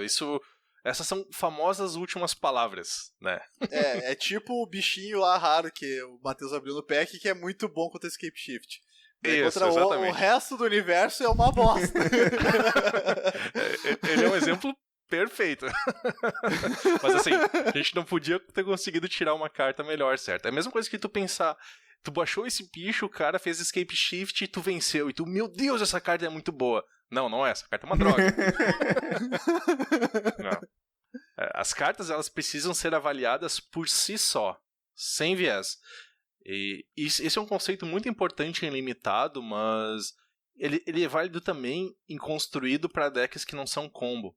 Certo? Isso é importante deixar bem frisado logo antes de falar isso, né? Porque óbvio que tem carta que só funciona no combo, então não adianta tu pensar que ela é boa por si só. Mas tem uma outra parte que a gente vai comentar sobre isso também, que daí faz sentido pra combo. Que é a questão de sinergia, né? Se tu tem, por exemplo, cartas que funcionam muito bem em conjunto, pega, por exemplo, o Shardless Bug e Ancestral Visions, certo? Isso. Ambas as cartas são muito boas, certo? Cartas que tu pode jogar sem problema algum. Agora, se tu juntar as duas, meu Deus do céu, elas são excelentes. Se tu dá um Cascade no Ancestral Vision, tu tá muito faceiro. Mas as cartas por si só, elas são cartas boas, certo? Não tem nenhum problema. Se eu conjurar um Ancestral Vision com um Suspend, nossa, essa carta é inútil. Ou se eu pegar, por exemplo, e usar lá o Shardless Agent e revelar um Abrupt Decay. Meu Deus, que coisa terrível. Sabe? Bosta. Não são. Ambas as situações são boas, certo? Tu só não pode pensar, por exemplo, em cartas como Fog. Acho que Fog é o exemplo perfeito para isso. Em limitado, Fog é uma carta terrível. Mas assim, terrível, terrível, terrível mesmo. Só que as pessoas tendem a pensar muito naquela situação. Nossa, meu oponente me atacou com tudo, aí eu gastei Fog e na volta eu ataquei e matei ele. Então Fog é uma carta excelente. Só que elas se esquecem de pensar nos outros 50 jogos onde eles morreram com Fog na mão que não serviu pra nada. Isso. Sabe? E daí quando ela vai ganhar um jogo por causa do Fog, vai falar, ah, eu disse! Exato. E esse é um conceito que é muito aplicável pra vida também, certo? Às vezes as pessoas tendem a ver alguma coisa e é a síndrome do Facebook, sabe? Que todo mundo é feliz. Isso. Sim. A vida dos outros é sempre perfeita no Facebook.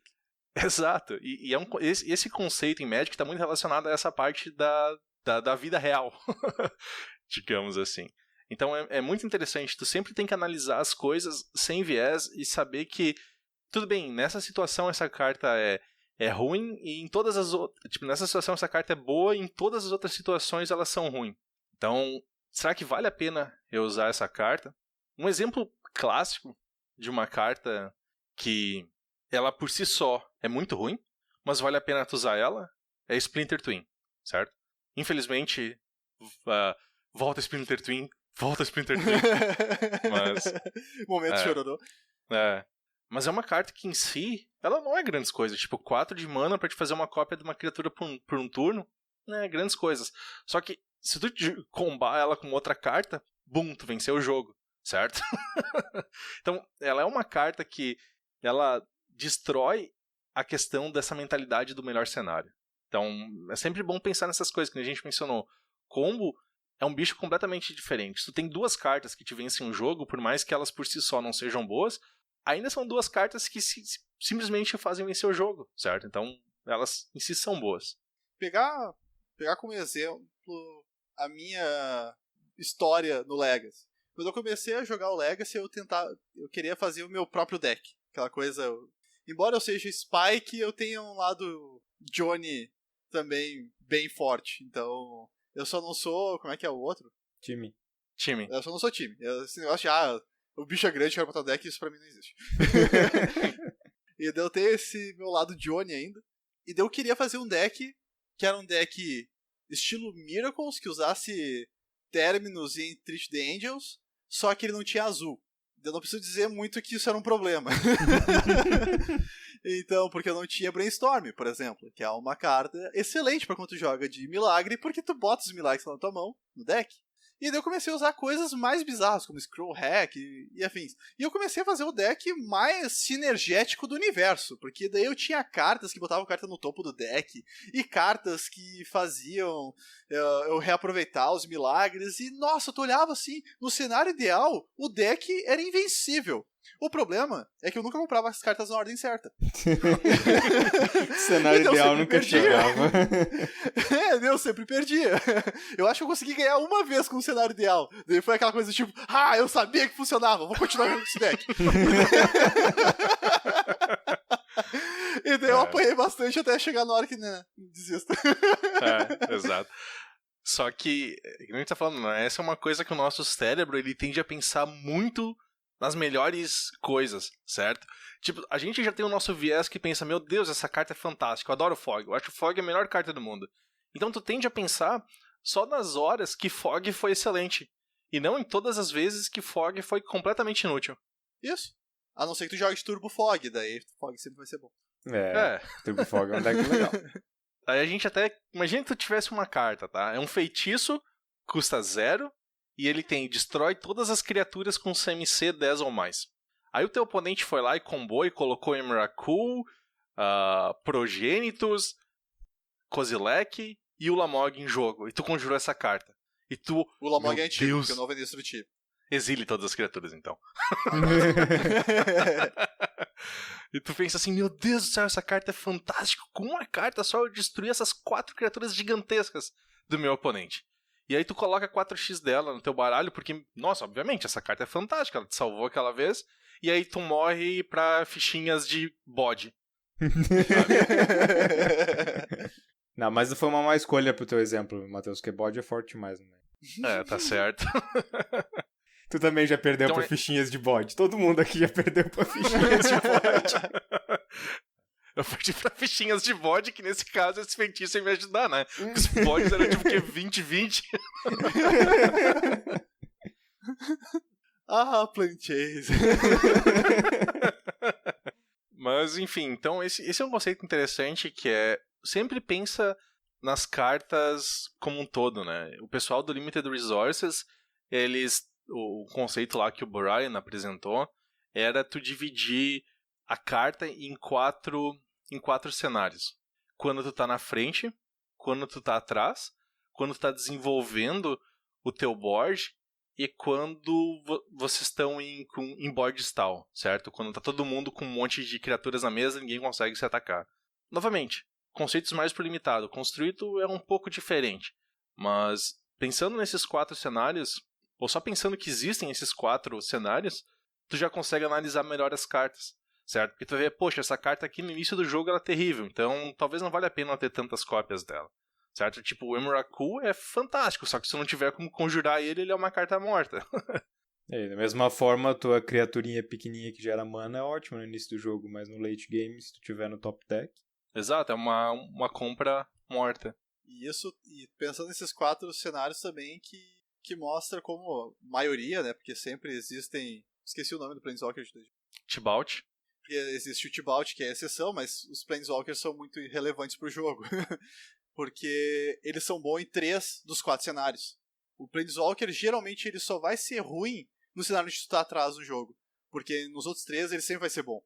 Então, E mesmo assim, depende do Planeswalker, né? Tu pega que nem aquela Elspeth de 6 de mana, ou um Ugin, pronto, limpei todo o board. Tava atrás, o cara tava com um monte de criaturas, baixei um Ugin aqui, pronto. Nossa, resolveu. O problema é que o Ugin é uma geralmente.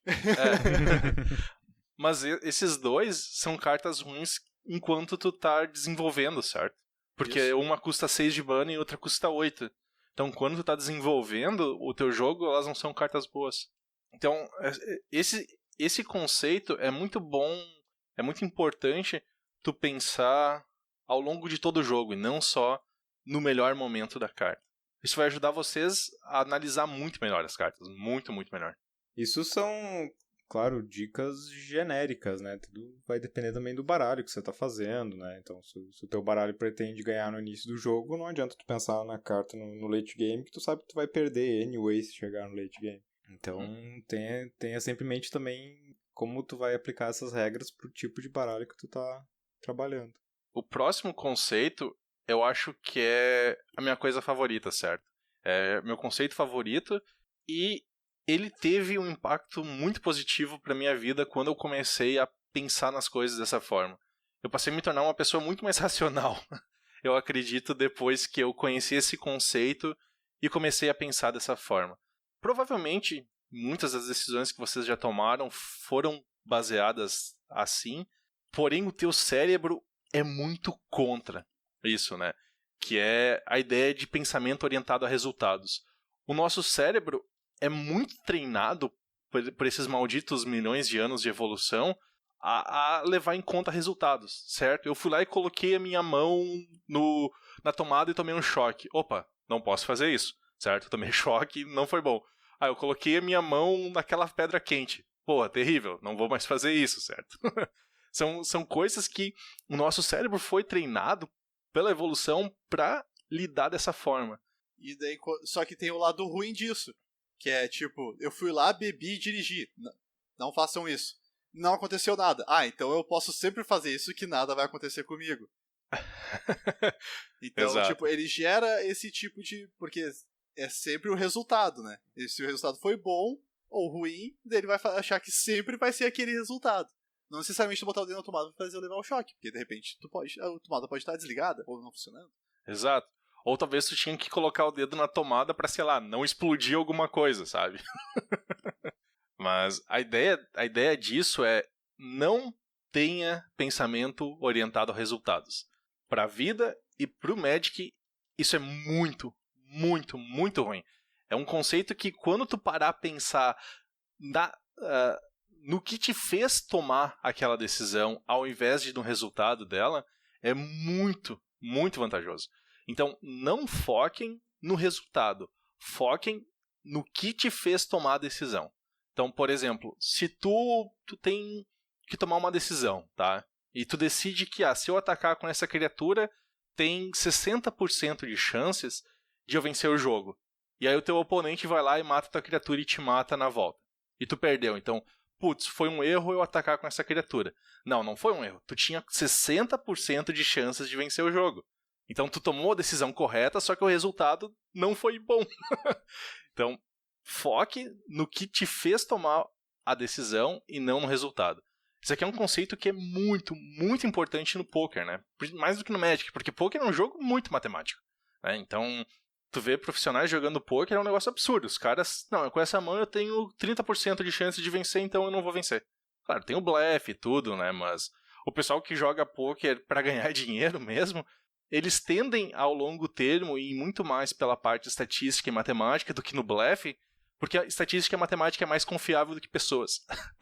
Porque tu pode estar jogando poker com um cara lá que ele tá porra louca. O cara tomou uns whisky, tipo, o cara não tem nada, eu vou dar all-in, tá ligado? E o cara tem, sei lá, o quê? Um par de 3, sabe? Isso se aplica também a, sei lá, o cara, tu equipou uma mão com um terreno e ganhou o jogo. Não necessariamente toda vez que tu equipar uma mão com um terreno tu vai ganhar o jogo. Aquilo foi uma decisão errada em 90% das vezes. Então, Daí tem que entender por que eu ganhei ficando com aquela mão. Eu deveria ter ficado com aquela mão? Eu já fiz muito disso, de olhar assim, tipo, eu preciso ter um baralho de 3 cores e, sei lá, tô jogando de Abzan. Não tenho branco na mão, não tem como buscar branco. Não, mas em algum momento eu vou comprar branco, vou ficar com essa mão. Não necessariamente, em algumas vezes aconteceu de eu ter comprado o terreno branco e ter ganhado o jogo. Mas muitas vezes eu perdi porque eu olhei assim, não, eu já fiquei com uma mão dessas e ganhei antes. Então eu vou ganhar de novo. Não é assim que as coisas funcionam. Mas nessa situação, a forma correta seria tu pensar, eu preciso de uma mana branca até o 3º turno, baseada nessas cartas que eu tenho na minha mão, e eu conheço meu baralho. Então eu sei que até o 3º turno eu tenho 80% de chances de comprar uma mana branca. E essa mão é muito boa se eu comprar essa mana branca. Então, talvez foi a decisão correta, mesmo tu tendo perdido, certo? Isso. Só que daí justamente esse é o ponto. Daí tu tem que ir pra estatística. Tem que pensar assim, qual que é a chance de eu conseguir isso? Por exemplo, eu joguei algum tempo de Delver azul e vermelho no Modern. Depois do banimento do Barquinho, que daí o Delver azul e vermelho era uma bosta. Mas ele tinha bastante cantrip, então mãos, eu equipei mãos que eu não tinha terreno. Porque eu tava no draw e tinha 2, esqueci o nome, de Taxan Probe. Então, eu sabia que eu tinha uma chance razoável de comprar um terreno, porque eu ia comprar 3 cartas no meu primeiro turno. Mas nem sempre, nem todo deck é capaz de suportar isso. Na verdade eu tinha o Scry, mais a compra e mais os 2 probes. Então, saber as estatísticas, saber qual é a porcentagem de chance de aquilo dar certo ou errado, é muito mais relevante do que simplesmente pensar, isso deu certo uma vez, vai dar certo sempre. Uhum. E como eu falei, eu comecei a usar esse conceito de pensar não nos resultados, e sim focar toda a minha energia mental na decisão, e eu comecei a usar isso em questões do dia a dia, certo? E eu notei, cara, tem uma vantagem muito grande, certo? Porque tu te sente muito mais no controle das coisas que acontecem contigo, quando tu sabe disso. Quando tu sabe e tu consegue entender que nem sempre as coisas vão dar certo. Por mais que alguma coisa que tu tenha feito tenha te dado 60% de chance de, sei lá, eu vou falar com aquela menina lá no bar e eu acho que eu vou pegar, tenho 70% de chances de ficar com ela essa noite. E eu chego lá e tomo não. Putz, cai nos 30%, sabe? Tem que entender isso. É o Naked Man, né? 1 a cada 3 dá certo.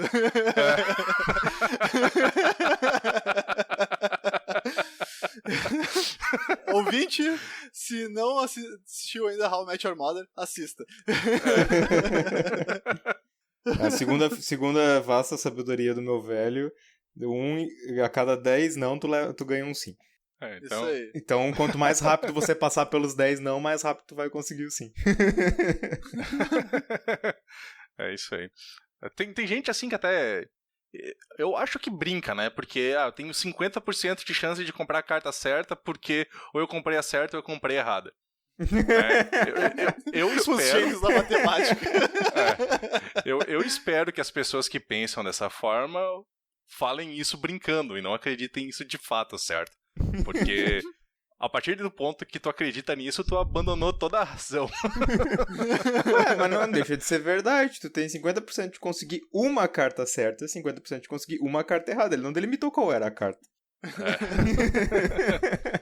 Se ele delimitasse qual era a carta...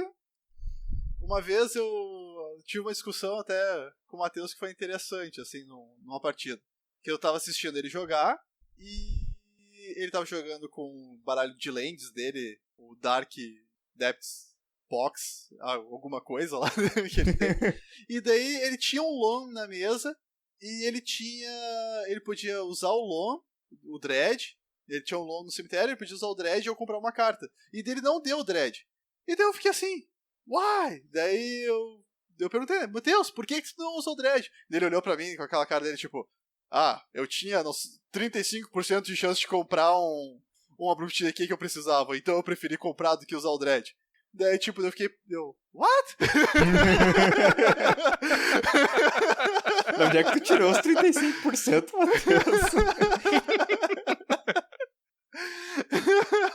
Que daí ele contou as cartas que tinha no deck, quantos Decay tinha ainda no baralho, e daí eu fiquei, tipo...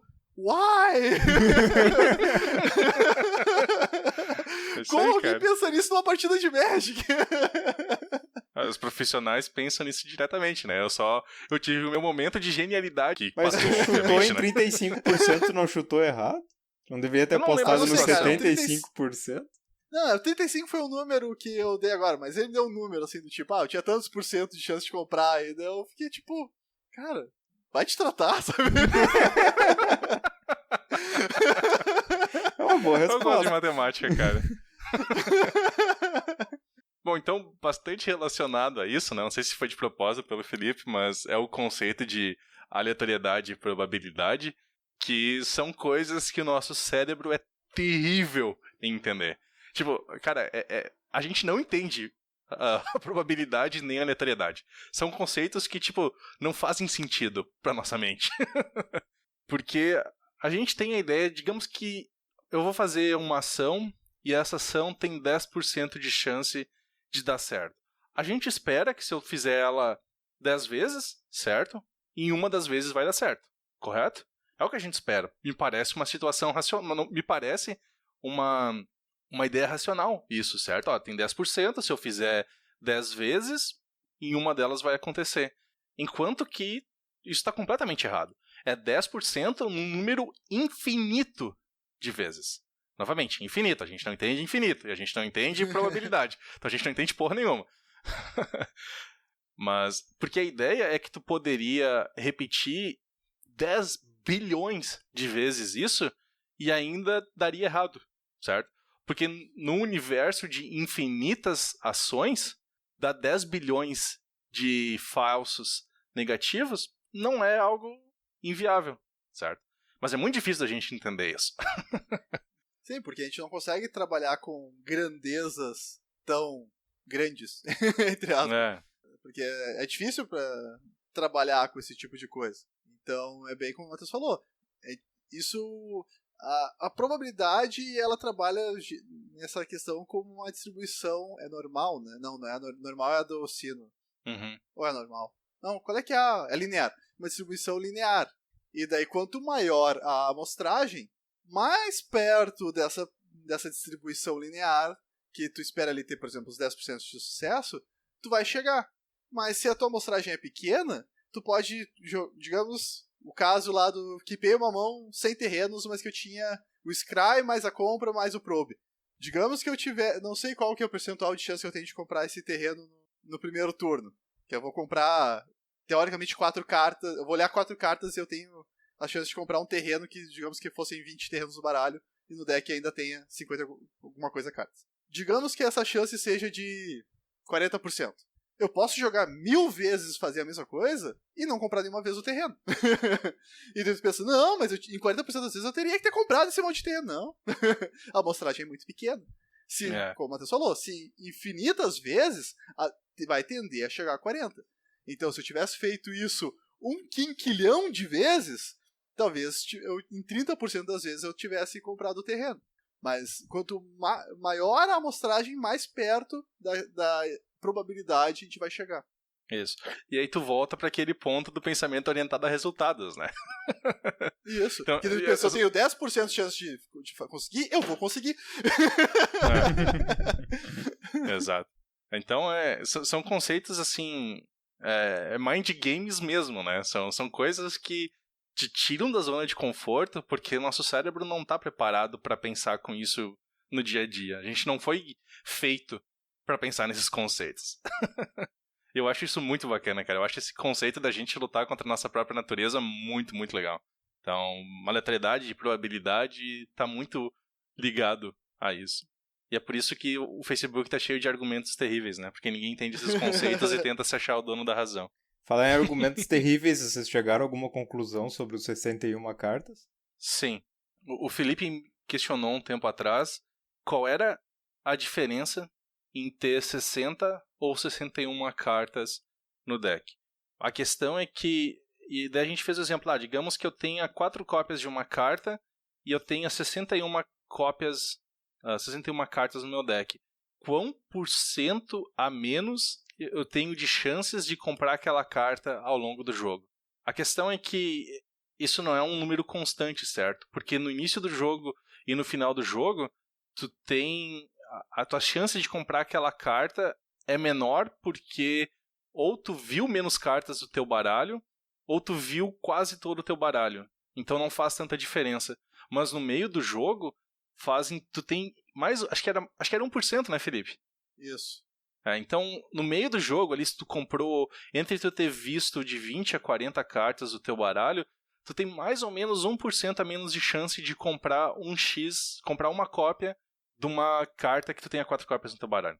Vocês não tinham tentado também outro questionamento mais específico, que era sobre tu ter 61 cartas no teu baralho, mas essa última carta, 61, ia ser uma land a mais para aqueles baralhos desgraçados que tu põe 20 lands é muito, tu põe 19 lands é pouco.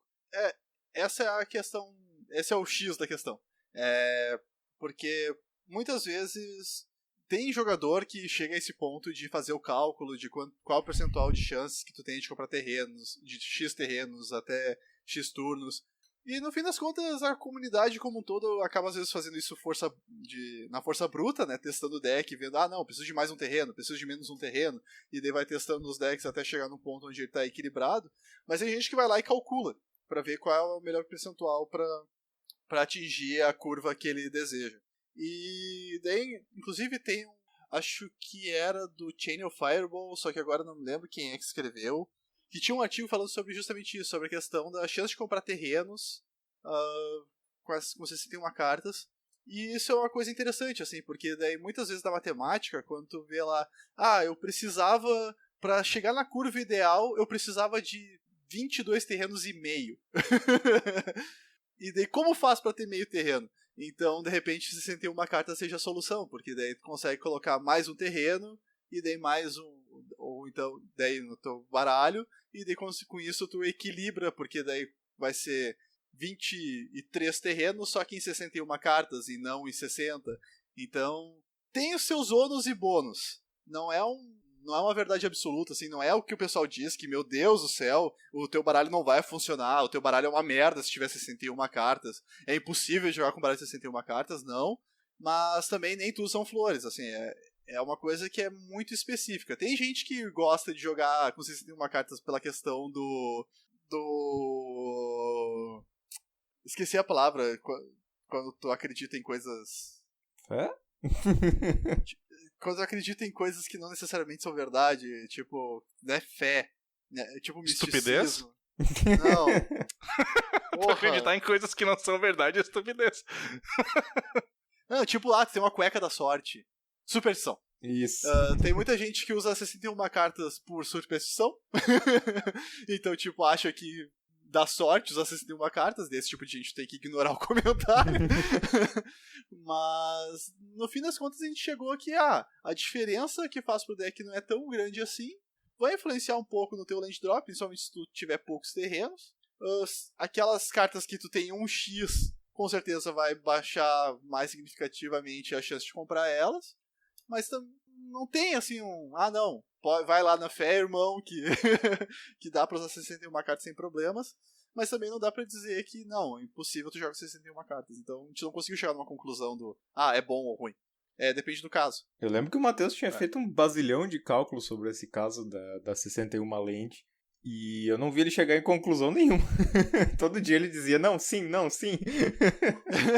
Mas é que uma questão que o Matheus também estava demorando pra achar o cálculo certo. Exato. Até porque a próxima coisa que a gente vai falar aqui é em como tu faz esse cálculo, né? Mas continue, Felipe. É a questão de descobrir qual é a função matemática / estatística correta para chegar nessa conclusão, porque as pessoas às vezes tendem a fazer os cálculos de forma simplificada, que tá errado. Isso. E daí às vezes dá um valor discrepante. Não, tu tem menos 20% de chance de comprar carta. Não é bem assim. Só fez o cálculo errado. Porque usando a equação certa, com certeza vai dar um número abaixo disso. Claro que daí de acordo com como tu vai aumentando o número de cartas, daí esse número vai aumentando praticamente 1% para cada carta, né? Era isso, né? Tipo, 62 já era 2% praticamente, né? De diferença. Uhum. Se o pessoal tem interesse, eu posso fazer um post lá no blog com os gráficos e tudo mais, explicando como essa diferença entre 60 e 61 cartas, talvez até 62, mas tem que ser uma coisa muito caso a caso, certo? Porque se tu quer colocar 61 cartas no teu baralho, tu tem que saber exatamente o que tu quer tirar disso, né? Tu não pode dizer simplesmente qual é a chance de eu comprar uma carta. Vai ser menor? Aí depende de quantas cópias tu tem, né? Tipo, as tuas chances, se tu tiver 1x da carta, as tuas chances de comprar ela vão diminuir mais do que se tu tem 4 cópias daquela carta.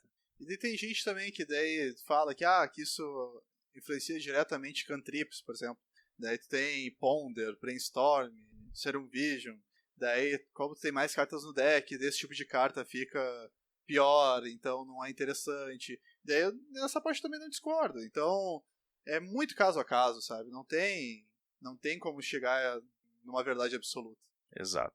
Mas, então vamos para a última parte, que é falar sobre a ferramenta para te ajudar nessa parte matemática, que eu tinha mencionado ali antes, que era aquela questão de como é que a gente calcula isso, certo? Às vezes as pessoas pensam assim, digamos que eu tenha 60... Eu tenho que fazer um deck padrão, tá? Meu deck tem 60 cartas.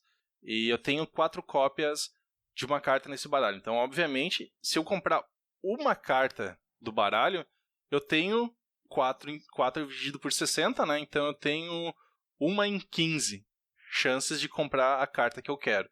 Mas e se eu comprar 5 cartas? Certo? Porque o que tu comprou antes influencia a tua próxima compra. E a forma de tu calcular isso é bem complicada, tá? A equação matemática envolve fatorial e um monte de outras porcarias. Felizmente, já tem ferramentas que fazem isso para ti, tu não precisa te dar o trabalho de calcular isso na mão, né? O nome dessa equação é chamada distribuição hipergeométrica. Então, uma palavra bonita para explicar isso.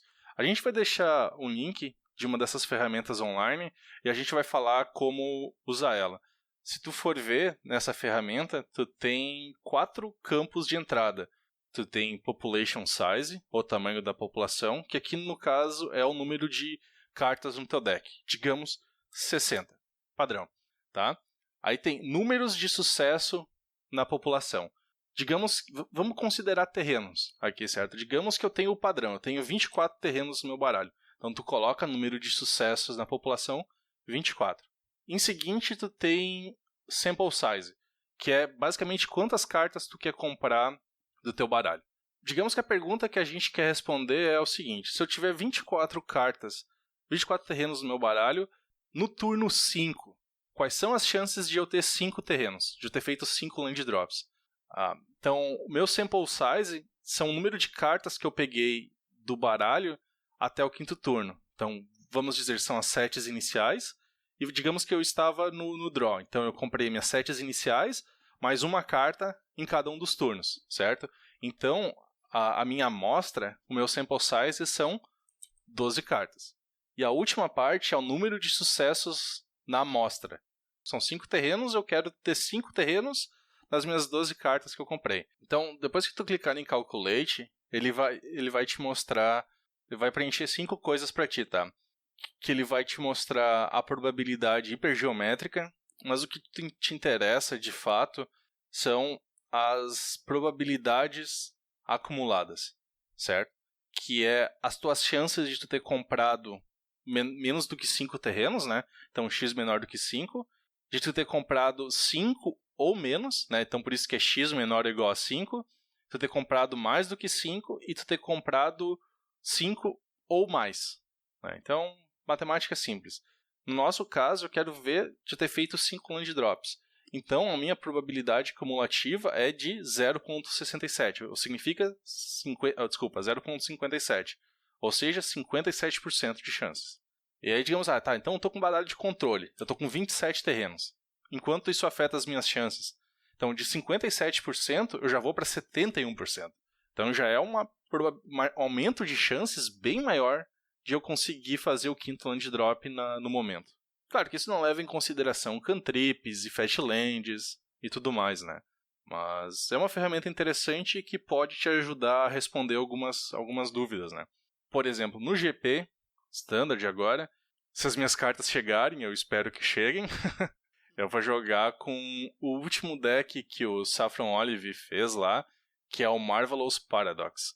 Eu vou tomar a saída dos profissionais, certo? Como eu não jogo Standard, eu vou jogar um deck que não precisa interagir com os outros.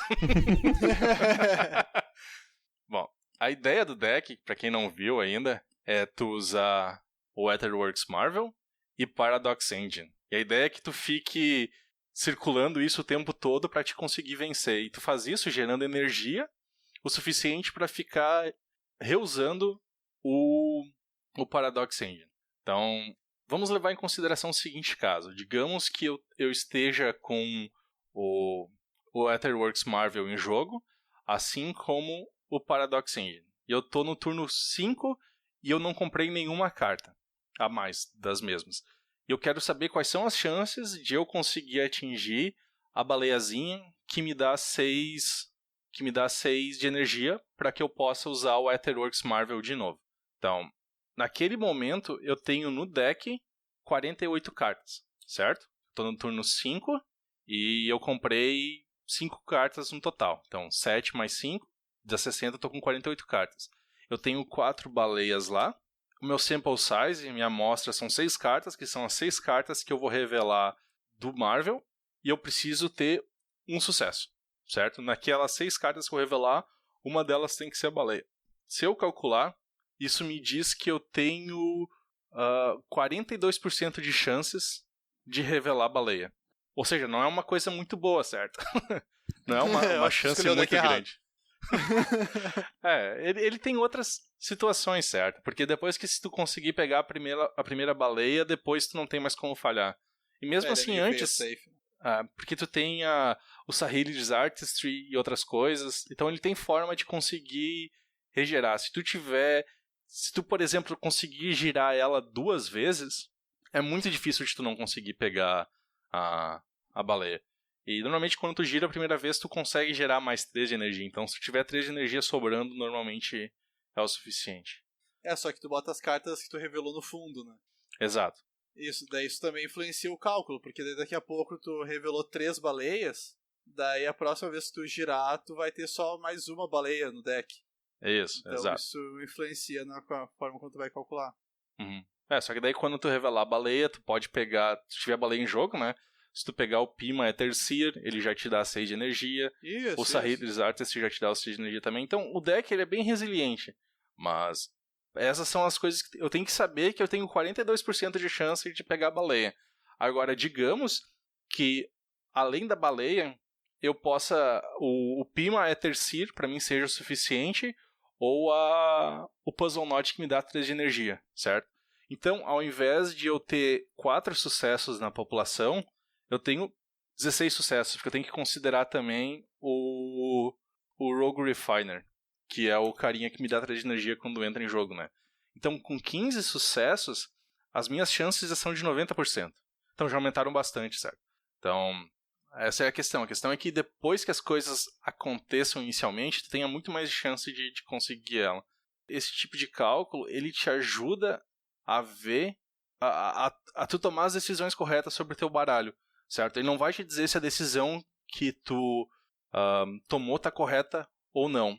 No fim, essa é uma decisão que cabe a ti, mas é uma ferramenta que é bom tu saber que existe para te calcular de forma correta. Não é simplesmente tu pegar 4 em 60 e eu vou comprar 5 cartas, então eu tenho, digamos, né, uma em 15 vezes 5, eu tenho 5 em 15 e eu tenho 33% de chance de comprar carta, quando na verdade não é isso, né? Então é só para saber como calcular as coisas corretamente. E daí depois de toda essa parafernália matemática que é um pé no saco, daí a gente falou de coisas muito abstratas, de conceitos mais gerais. E o que essa parte da aleatoriedade, probabilidade, importa pra gente no Magic de forma mais prática?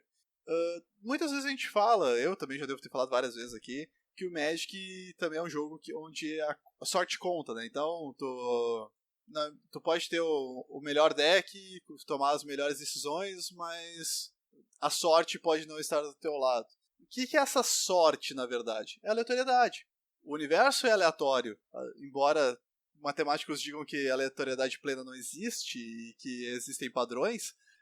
De certa forma, a gente não consegue fazer experimentos ou jogar partidas suficientes para conseguir detectar os padrões. Então, essa sorte é a aleatoriedade do próprio jogo. Então, não tilt caso tenha tomado uma decisão e essa decisão tenha parecido que era melhor no momento e que te fez perder. Ou então não pense que só porque tomou uma decisão e ela deu certo, ela vai ser a decisão que serve sempre.